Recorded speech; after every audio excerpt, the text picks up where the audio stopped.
Okay, I think I'm going to call this how people got to America, or something along those lines. How the Americas were populated. And in this, I want to talk about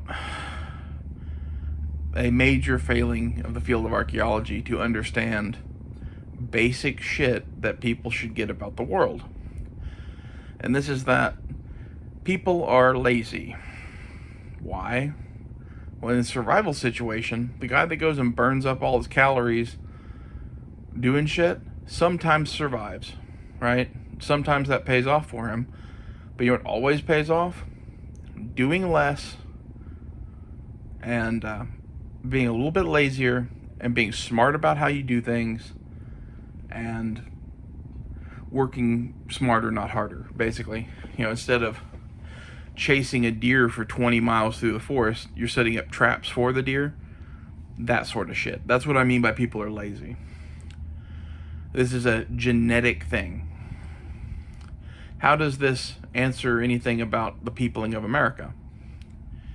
Well, the theory for generations has been that there was a land bridge between the two glaciated ice sheets in North America, and people walked through the forest, or probably wasn't a forest then. If it just had glacier on it, it was probably just open land. But people walked across all of that and walked to America.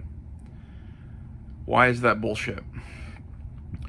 Well, between the lazy thing and the fact that we're kind of semi-aquatic apes, I want to talk a little bit about aquatic ape theory in this because we're going to talk about boats and shit like that. Basically, aquatic ape theory is that at some time in our past, the difference between chimpanzees and humans is that we spend a hell of a lot of time in the water eating fish. And maybe you could work a little bit of stoned ape theory into that too, where people were eating magic mushrooms and expanding their mind. But in general, chimpanzees and other apes don't go near water.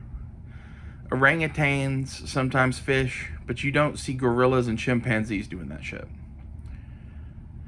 If our ancestors really did start doing that, which, based on Aboriginal people across the globe, most of them tend to live near water and fish a lot, certainly seems like they did. Is that the main difference between us and them? It's probably a big part of it. And this means that people, just by their very nature, are boat builders, canoe builders. They ride the waves. They don't walk across continents. Do some people walk across continents? Yeah, sure. But look at every group of people around the globe that is a primitive group of people. They don't build roads. The rivers are their highways, and they have canoes or boats. So how did people get to America? Well, the obvious answer then is they built fucking boats and either island hopped across the Pacific or followed a coastline. I like to follow the coastline idea because that's what I would do. Going out in the open ocean in some small boat doesn't seem like a good future to me, but the Polynesians do it, or did it, all the fucking time, so don't underestimate the seafaring abilities of primitive people. But let's say, for the sake of argument, that they did follow the coastline.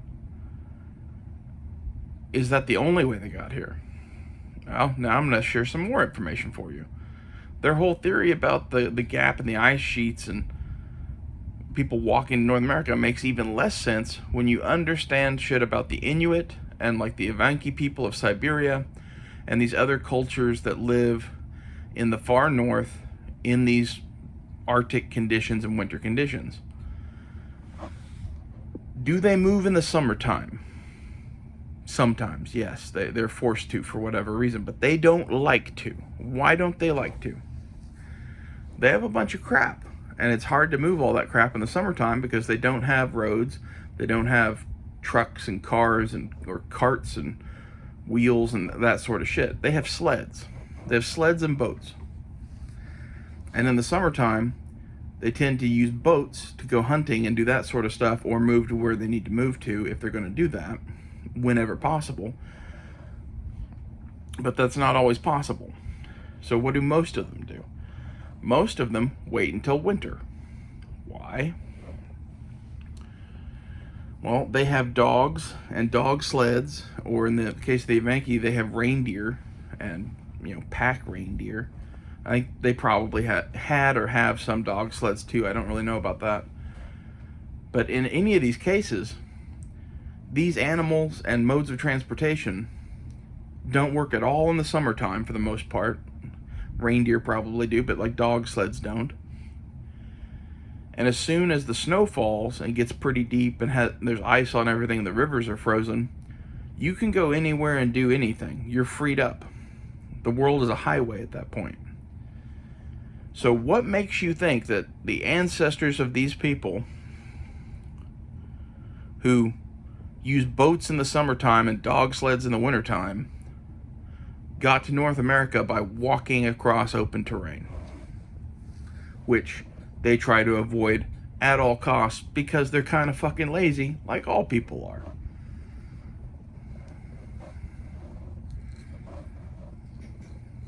It doesn't make sense. A glacier, if you cross it by foot on your own as one person, is extremely dangerous. A glacier crossed by dog sled is a hell of a lot less dangerous. They tend to be pretty flat on top. Are there crevasses and that sort of thing and things to watch out for? Yes. But most of those are covered in ice and snow to some extent, and the dog sled just skis right on over them. The wolf pack or whatever that runs across it doesn't worry at all about falling through the ice. Of course, that's because dogs are kind of stupid and occasionally one falls through and dies. But when the dogs are all roped together and tied to the sled and tied to you, if one breaks through the ice, the rest of them keep them from falling, and the whole thing just moves on. So I think saying that they crossed that open terrain when the ice sheet separated is, well, you just don't know anything about traveling in the Northland. You know nothing about it, clearly. People move when it's snowy, believe it or not. Like, would more people have moved once there wasn't a giant mountainous glacier to go over and there was a nice smooth path between them that got covered in snow in the winter? Yeah, probably. I would say that's a very good bet. But clearly somebody made it here, 18,000 years ago, 20,000 years ago, when we're finding evidence of people in North America. So how did they do that? And the fact that these people haven't concluded, either dog sleds or boats at this point, I think is fucking ridiculous. They're just now starting to get on board with the boat idea. And as far as like the Inuit or the Evenkian boats go, they both use boats all the fucking time. In the modern times, they use aluminum boats. But if you go back to pre-contact for those tribes, they were using sealskin boats of various sorts, whether it was a kayak to go out hunting for seals, or a larger frame type skin boat to move people and tribes and shit around. I'm sure that shit was done, especially if you're going to make it to North America. And again, we're kind of water apes. So, of all of these methods, which is most likely? It's probably the boats. I think there's a pretty compelling argument to be made for dog sleds, though, for the simple fact that there's evidence culturally that dog sleds have been around that long. That the dog was domesticated somewhere around 20,000-ish years ago, maybe even more. And there's carvings of dogs wearing harnesses in Siberia. So just based on that, they probably knew the dog could pull a sled, especially in a team. And in the winter in Alaska, a dog sled is a very fast and efficient mode of transportation that can carry quite a bit of shit. And if you have, a village loaded up on 20 dog sleds with enough food for 10 weeks or something like that with you, which is less food than you would think it would be, you could definitely have made it across those glaciers.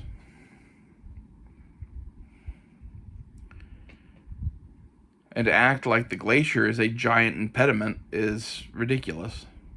Is a glacier difficult terrain? Yes. Is it any more difficult of terrain than what these people are dealing with in the winter? To some extent.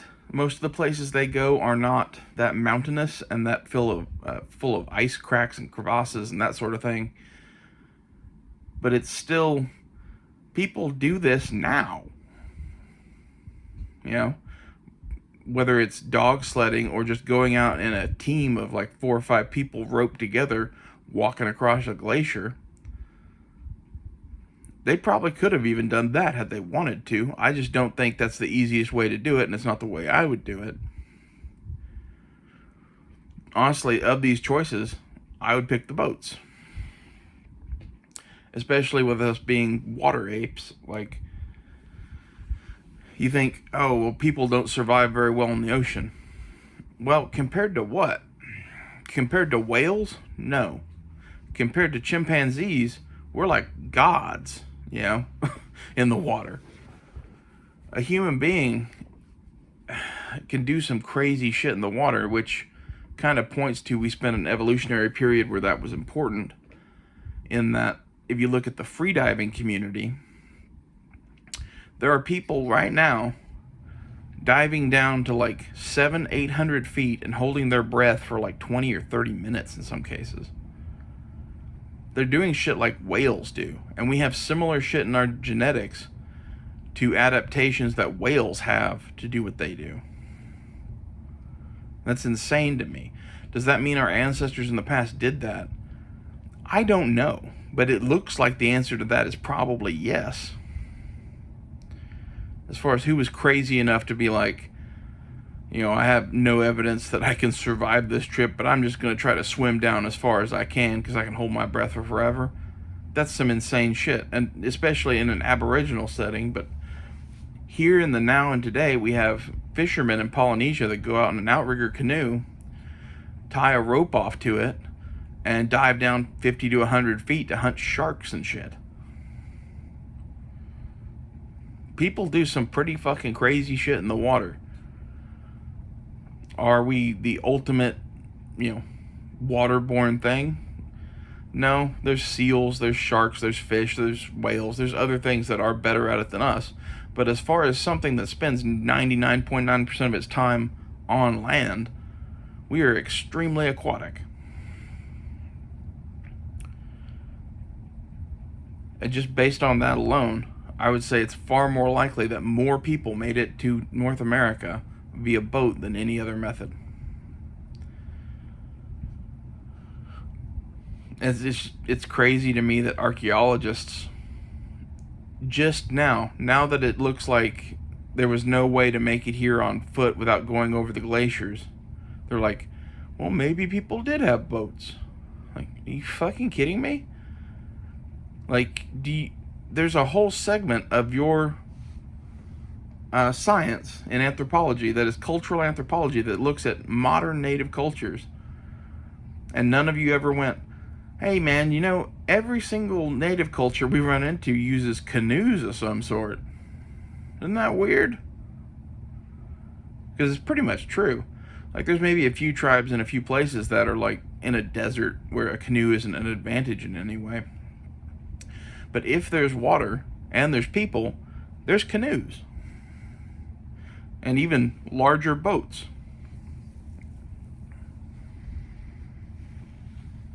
And this would lead us to the question of, well, how long have people been making boats? And I would put it to you that for all of human history, probably. Like, we have evidence for sure that people had boats 40 or 50,000 years ago, because the Aborigines made it to Australia around that time, and the only way to do that is via boat. The only evidence we have of their boats is like rocks that they used as ballast that are clearly from mainland Asia or someplace like that are on the coast in Australia. That's what's left of evidence of boats of 50,000 years. So how long have people had canoes? I think as soon as man became man and set foot near the water, they started building watercraft of various sorts. When you look at like survival situations in various places, it's almost an essential at some point, if you are in a jungle environment or if you're in the tropics somewhere, to build a raft or boat of some sort. It makes your life 100 times easier. And to this same point, you don't see people in the tropics or the jungle going for a walk across the continent through the fucking jungle with all the predators.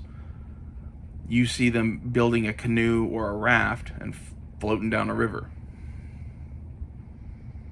Even though it's full of crocodiles and shit, which is crazy, but you know, how much more likely are people to build canoes and shit up in the Northland, where in the summer, the reason that they use boats to travel around in the summer in like Alaska is partially because there's no roads in some of these places, and partially because it's all fucking like swampland. It's so used to being frozen, it's waterlogged. Much like the jungle. So how quickly up in that area would you be like, fuck this walking bullshit, let's build a boat? Well, if you're these archaeologist people who live in a little cubicle somewhere, that thought probably would never fucking occur to you. You would die sitting on the side of a river before you thought to build a boat. To these aquatic ape people that were, headed to the Northland, they very well knew of boats. And the second that you were trudging through swamps intermixed with rivers, the first thing you're going to think of is, let's build canoes. The canoe is pretty much perfect for such environments because if you come to something that you can't canoe over or through, you can pick up the canoe, carry it across, and drop it back down. That's what canoes are made to do, pretty much. If you make the canoe correctly, and it's like a skin-covered canoe or a birch bark canoe or a modern lighter weight canoe, one man can pick that thing up and carry it across, a few hundred yards of dry land. If it's going to be longer than that, it's not a one-man thing anymore. But these are tribes of people, Well, they had big canoes. Well, they had a tribe of people to put them on poles and pick them up and move them.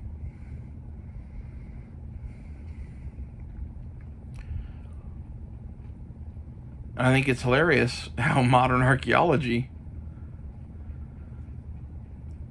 doesn't take into account survival scenarios and what happens in them, and what I would call a long-term survival scenario that is an indigenous population and what they do. And in both of these situations, the fact that we're aquatic apes comes up pretty fucking quick. We have decided advantages for moving through the water compared to the land.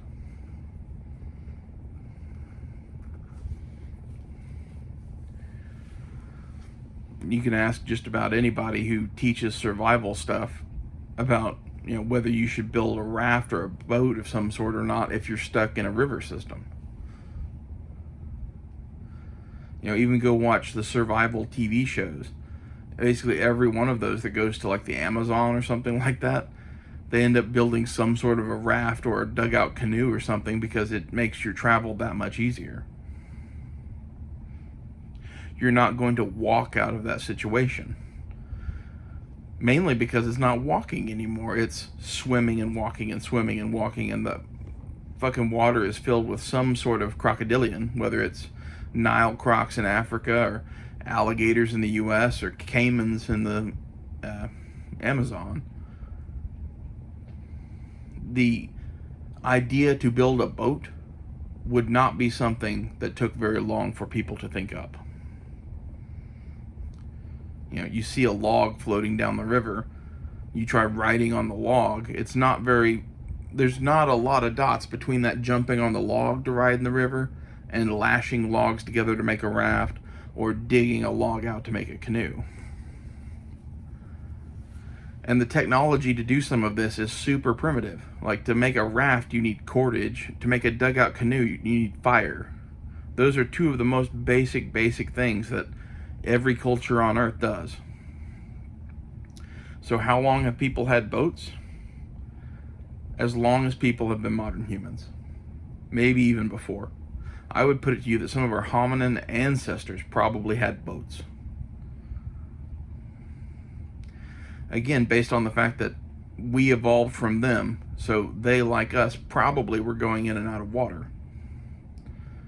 If the aquatic ape theory has any truth to it at all. It would have been that long ago that we started adapting to the water.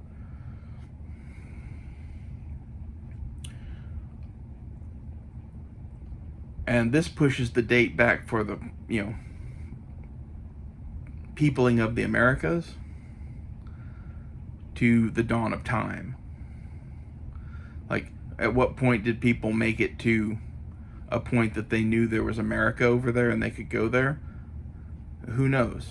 Like, I don't know the answer to that. I don't think they know the answer to that. A lot of people would say, well, we know people didn't spread to Kamchatka until this date or that date. Well, if there are people going along the coast in canoes, and that's how they make camp on land at night, and they put all their shit back in the canoes, and they keep going down the coast, and they're exploring because people like to explore. We don't really know when that could have happened. It could have happened at any time in history. Well, we know that the Polynesians didn't start crossing the Pacific until 800 years ago. Well, who says they're the first group to do that?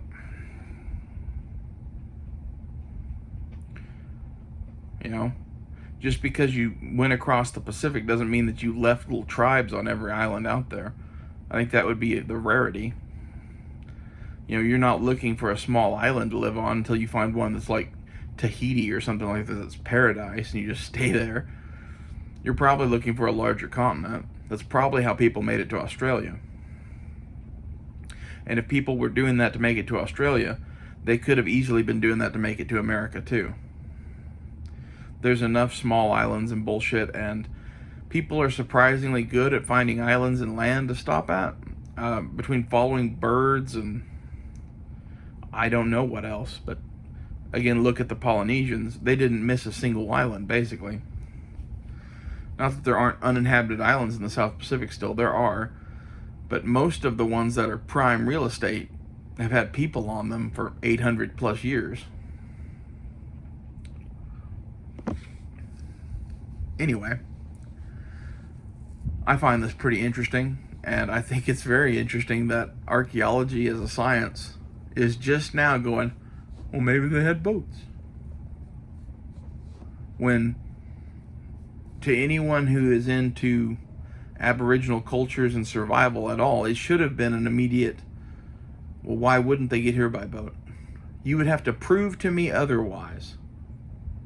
That should have been like their default, de facto position from the get-go, just based on, well, which way is easier? The part of Canada that they'd be walking through is no picnic to go through. It's mountains and terrain, and this is kind of the argument against the dog sled thing. But I find crossing the glaciers by dog sled a hell of a lot more likely than walking it by foot. Did Indians walk around by foot? Yeah, but most of the tribes in North America were canoe-based cultures until the horse was introduced. All the cultures that you think about that are on the Great Plains, that are these, famous warrior tribes with their horse culture, they were like Pueblo dwellers and canoe people, and they were on the fringes of the Great Plains until they got the horse. Even the hunting of buffalo was not as big of a deal as it became until they had the horse. That entire culture was changed by the horse. People in general don't just walk across continents. That's a foolish thing. It doesn't happen near as much as people think it does. That's not to say it doesn't happen at all. There's several prime examples of native groups that traverse large amounts of terrain on foot. I'm not arguing that, really. What I am arguing is